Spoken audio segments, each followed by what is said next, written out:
Hi everyone, this is Nikita. In this video, we are going to be discussing the changes that have been proposed in Budget 2021 in relation to zero rated supplies.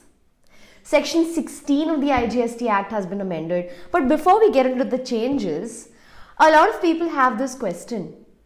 What is the difference between nil rated, exempted and zero rated supplies? So I'm going to tell you the difference first and then we'll dive in and see what were the changes that were proposed in the Budget 2021 in relation to zero rated supplies. What do you mean by nil rated supplies? Nil rated supplies are supplies whose rate has been specified as nil in the tariff. So if the rate of those particular commodities or goods has been specified as nil, then they are called as nil rated supplies. Then what are exempted supplies? Exempted supplies are supplies which have been exempted by way of a notification. Their rate may not be nil in the schedule, but they have been exempted by way of a notification. No tax is leviable on such exempted items because there's a notification saying that such items are exempt from tax. All the nil rated goods are included in the exempted goods. But all the exempted goods may not be included in the nil rated goods. So all nil rated goods will also be treated as exempted goods. Then what are zero rated supplies?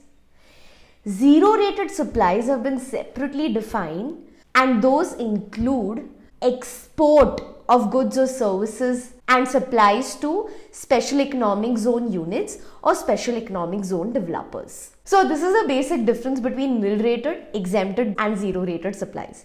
If you still have any questions about this, you can ask me in the comment section down below. Before we dive into the video, don't forget to subscribe to this channel. It keeps me motivated to keep uploading content. So let's begin.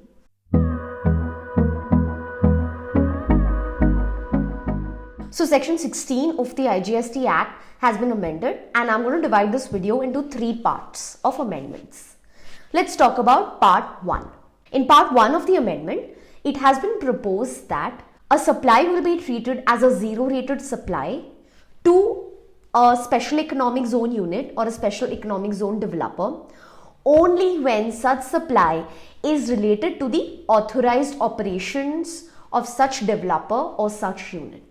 So earlier, any supply to an SEZ unit or a SEZ developer would be treated as a zero rated supply.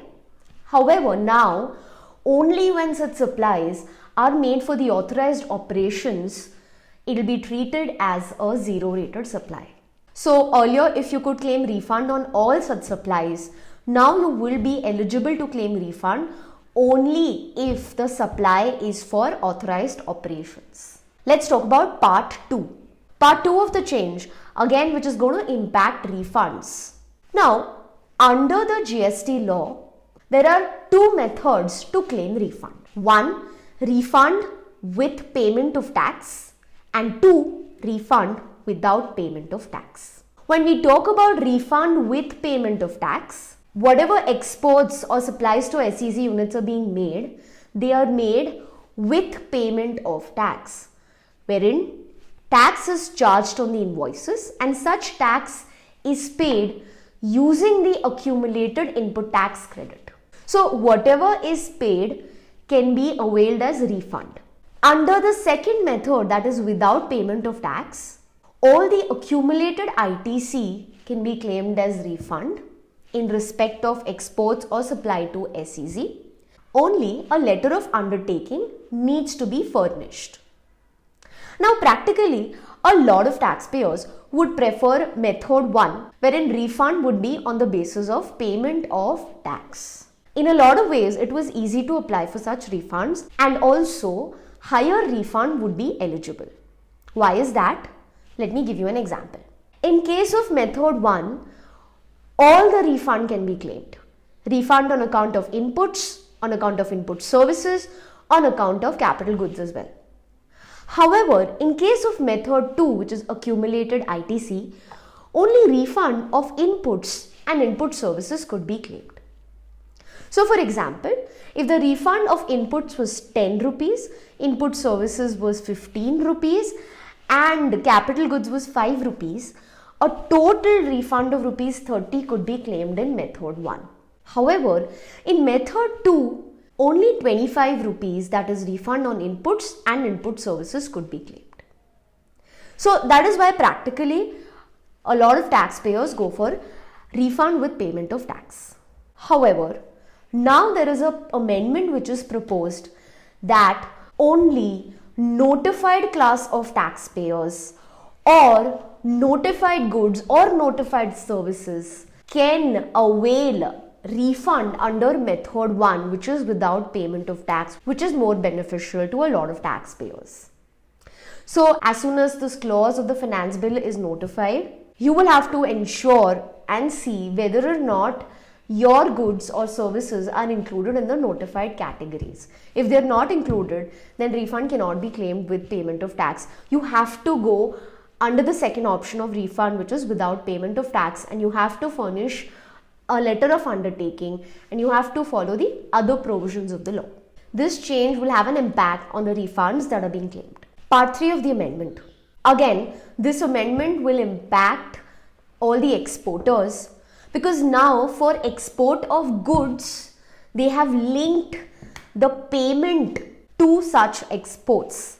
Meaning, if you have claimed refund as an exporter of goods, but you do not receive the sale proceeds of such exports within the time specified under the Foreign Exchange Management Act, then in that case, you will have to give back the refund to the government within 1 month of such expiry of time.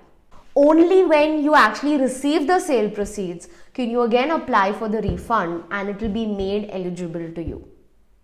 And not just that, you will be required to pay back the refund along with interest. Under the existing law, in case of supply of services, there is already such a provision wherein the sale proceeds should have been received as per the time permitted by the RBI in convertible foreign exchange. So such a provision has now also been added in case of goods. Of course, it is yet to be notified, but it will be notified in due course. So if you're someone who's claiming refunds, better be cautious. These are the changes in respect of section 16 of the IGST Act, which will be notified soon. If you have any questions about these changes, please ask me in the comment section down below. Don't forget to subscribe to this channel. My name is Nikita. I'll see you guys in the next one.